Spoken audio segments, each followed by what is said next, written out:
ఈ కార్యక్రమాన్ని మీకు భక్తితో సమర్పిస్తున్న వారు కాంచీపురం వరమహాలక్ష్మి సేల్స్. సాయి సర్వస్వం వీక్షిస్తున్న మీ అందరికీ శుభాశీస్సులు. సమర్థ సద్గురు సాయి కృప నిండుగా మెండుగా మీకు లభించాలని అభిలషిస్తూ సాయిని అభ్యర్థిస్తూ ఈరోజు ఒక గొప్ప విశేషమైనటువంటి కార్యక్రమం గురించి మీకు తెలియజెప్పబోతూ ఉన్నాను. పుష్య అమావాస్య ఫిబ్రవరి 4వ తారీఖు రాబోతోంది. అత్యంత అద్భుతమైన, శ్రేయోదాయకమైన, విశేషమైన ధనధాన్యాలను అనుగ్రహించే అపురూపమైన హోమం శ్రీ సాయి రక్షా హోమం.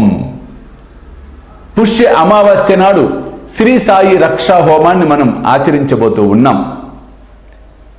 విశేషమైనటువంటి ఫలితాలను ఇస్తుంది పుష్య అమావాస్య. ధనలక్ష్మి, ధాన్యలక్ష్మి అంటే బాబా అన్నమాట నిరూపణ అవుతుంది. ఏకాదశ సూత్రాలలో నా భక్తుని గృహమునందు అన్న వస్త్రమునకు లోటు రానివ్వను. నిజంగా ఈ హోమము అంత విశేషమైనటువంటి ఫలితాన్ని ఇస్తుంది. ధనలక్ష్మి, ధాన్యలక్ష్మి ఈ హోమం ద్వారా సంతృప్తి చెందటం ముమ్మాటికి సత్యము. సమర్థ సద్గురు సాయినాథుడి యొక్క దివ్య రక్ష ఈ హోమము ద్వారా మనకి లభించటం ముమ్మాటికి యథార్థము. ఎటువంటి సమస్యలు ఉన్నా, జటిలమైన సమస్యలైనా, ఎటువంటి వ్యవహారాలైనా, మానసిక అశాంతి అయినా, చికాకులైనా ఒకటే సమాధానం, శ్రీ సాయి రక్ష హోమం. పుష్య అమావాస్య ఫిబ్రవరి 4వ తారీఖు నాడు అత్యంత అద్భుతంగా, వైభవపేతంగా ఈ హోమాన్ని నిర్వహించబోతూ ఉన్నాం. విశేషంగా ఈ హోమ విశేషం ఏంటంటే సాయినాథుడికి ప్రీతికరమైనటువంటి, అత్యంత ప్రీతికరమైనటువంటి, పవిత్రమైనటువంటి హోమ ద్రవ్యాలతో ఈ హోమాన్ని విశేషంగా చేయబోతూ ఉన్నాం.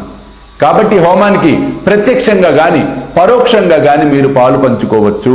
ప్రత్యక్షంగా అయితే ఎక్కడైతే వేదిక ఉందో అక్కడికి వచ్చి మీరు పార్టిసిపేట్ చేయొచ్చు.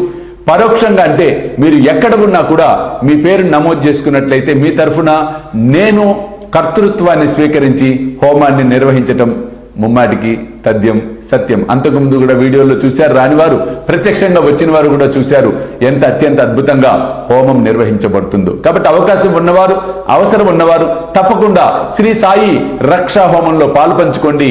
సాయినాథుడి దివ్య రక్షను పొంది మీరు అష్టైశ్వర్యాలను, ఆయురారోగ్యాలతో చక్కగా జీవించాలని, వర్ధిల్లాలని ఆశీర్వదిస్తూ సర్వే జన సుఖినో భవంతు. సర్వం శ్రీ సాయినాథ్ అర్పణమస్తు. జయ సాయినాథ్. సాయి భోజన్ ఇది ఒక అద్భుతమైనటువంటి కార్యక్రమం. మీ అందరి సహాయ సహకారాలతో అత్యంత అద్భుతంగా సాయినాథుడు ఏదైతే ఆయన భావన చేశాడో, సంకల్పించుకొని ఆనాడు షిరిడీలో ప్రతి ఆదివారం, గురువారం తాను స్వహస్తాలతో వండి 10 మందికి భోజనం పెట్టాడో ఆ సంకల్పాన్ని నెరవేర్చే కార్యక్రమమే సాయి భోజన్. ఏ అకేషన్ అయినా అవ్వచ్చు, ఏ అకేషన్, ఏ శుభకార్యం, ఏ కార్యమైనా దాని సందర్భంగా మీరు కూడా ఈ సాయి భోజనంలో పాలు పంచుకోండి. సాయి కృపకు పాత్రలు కండి. జై సాయినాథ్. ఈ కార్యక్రమాన్ని మీకు భక్తితో సమర్పిస్తున్న వారు కాంచీపురం వరమహాలక్ష్మి సేల్స్.